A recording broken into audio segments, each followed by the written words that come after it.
لوگوں کی نسل چلتی ہے بیٹے سے، میری نسل چلے گی میری بیٹی فاطمہ سے۔ اور آپ نے ارشاد فرمایا کہ سیدہ شباب اہل الجنت الحسن والحسین، جنت کے نوجوانوں کے سردار ہیں حسن اور حسین۔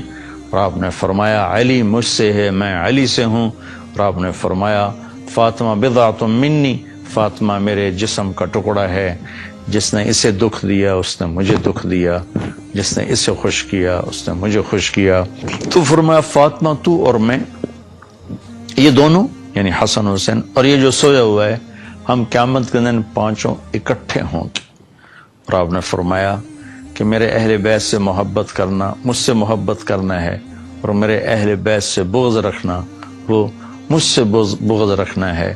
اور آپ نے فرمایا قیامت کے دن سارے رشتے ٹوٹ جائیں گے، لیکن میرا رشتہ میرے خاندان کے ساتھ باقی رہے گا اور میں ان کی سفارش ضرور کروں گا۔ اور آپ نے فرمایا کہ میرے اہل بیت کے بارے میں میرا خیال رکھنا، میرے اہل بیت کے بارے میں میرا خیال رکھنا۔ آگے عقیدہ طحاویہ جو اہل سنت والجماعت کا عقیدہ ہے، اس کی عبارت ہے نبغض من یبغضہم، جو اہل بیت سے بغض رکھتا ہے ہم اس سے بغض رکھتے ہیں، اور جو ان کو اچھے نام سے یاد نہیں کرتا ہم اس سے بھی۔ پھر آپ نے فرمایا کہ حسن اور حسین جنت کے نوجوانوں کے سردار ہیں، اور یہ اللہ کے محبوب کے خاندان کو نمایاں کرتی ہیں، بڑا کرتی ہیں۔ اور آپ نے فرمایا یا اللہ میں حسن حسین سے پیار کرتا ہوں، تو بھی ان سے پیار فرما، اور یا اللہ جو ان سے پیار کریں ان سے بھی پیار فرما، اور جو ان سے بغض رکھیں ان سے بغض رکھ، جو ان سے پیار کریں ان سے پیار کر۔ اہل بیت سے محبت نہ کرنا یہ نفاق ہے، منافقت ہے، کفر ہے۔ اہل بیت سے پیار کرنا ایمان ہے، ایمان کا کمال ہے، ایمان کا کمال ہے۔ جس گھر میں اللہ نے اپنے حبیب کو پیدا کیا، جس نبی کی گود میں ان کی اولاد پروان چڑھی، اگر ہم ان سے بغض رکھیں گے تو ہمارا ایمان کہاں چلا گیا؟ نہ ایمان ہے نہ ایمان رہے گا۔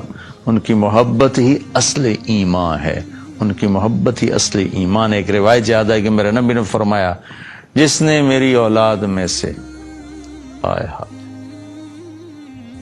کسی کے ساتھ اچھا سلوک کیا اور میری اولاد کا کوئی فرد اس احسان کا بدلہ نہ دے سکا، غربت کی وجہ سے یا کسی اور وجہ سے، تو قیامت کے دن میں اس کی طرف سے اپنے اس امتی کو اس احسان کا بدلہ دوں گا جو میری اولاد میں نہ دے سکا۔ اس پر میں ایک واقعہ سنا دیتا ہوں۔ یہ ابن جوزی رحمۃ اللہ علیہ جیسے محدث نے اس واقعے کو نقل کیا ہے اپنی کتاب البر والصلہ میں، کہ ہرات میں ایک سادات فیملی تھی۔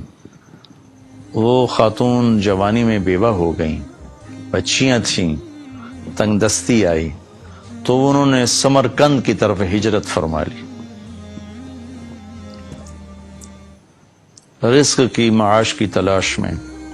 وہاں پہنچی تو پوچھا کوئی یہاں سردار، کوئی سخی، چونکہ نووارد تھیں تو لوگوں نے بتایا کہ ایک تو یہاں مسلمان بڑا سردار ہے اور پورے علاقے کا رئیس ہے، اور ایک یہاں آگ کا پجاری آتش پرست ہے، وہ بھی بڑا رئیس، بڑا سخی مالدار ہے۔ تو انہوں نے سوچا کہ میں غیر مسلم کے پاس کیوں جاؤں۔ وہ مسلمان کے پاس گئیں اور اس سے فرمایا کہ میں آل رسول ہوں، پردیسن ہوں، میری بچیاں ہیں، مجھے ٹھکانہ بھی چاہیے، کھانا بھی چاہیے۔ وہ سردار کہنے لگے تیرے پاس کوئی، عام طور پر جو اہل البیت ہے ان کے پاس لکھا ہوا نسب نامہ ہوتا ہے، میں نے کئی گھرانوں میں ماشاءاللہ دیکھا اللہ کے رسول تک ان کے سارے آبا کے نام لکھے ہوئے۔ تو کہا تیرے پاس کوئی سند ہے؟ اس نے کہا بھائی میں تو پردیسی ہوں، غربت کی ماری میں کہاں سے سند دکھاؤں؟ تو وہ کہنے لگا یہاں تو پھر ہر دوسرا آدمی کہتا ہے میں سید ہوں، آل رسول ہوں۔ تو اس نے کوئی اچھا جواب نہیں دیا۔ تو وہ وہاں سے آئیں اور اس آتش پرست کے پاس گئیں، وہ جو آگ کا پجاری تھا، اور اپنا تعارف کروایا۔ اس نے فوراً اپنی بیگم کو ساتھ بھیجا اور کہا کہ جاؤ ان کی بچیوں کو لے کر آؤ۔ جاؤ، انہوں نے کہیں ٹھہرایا ہوا تھا، ان کو لے کر آئے، سرد رات تھی، ان کو کھانا کھلایا، سلا دیا۔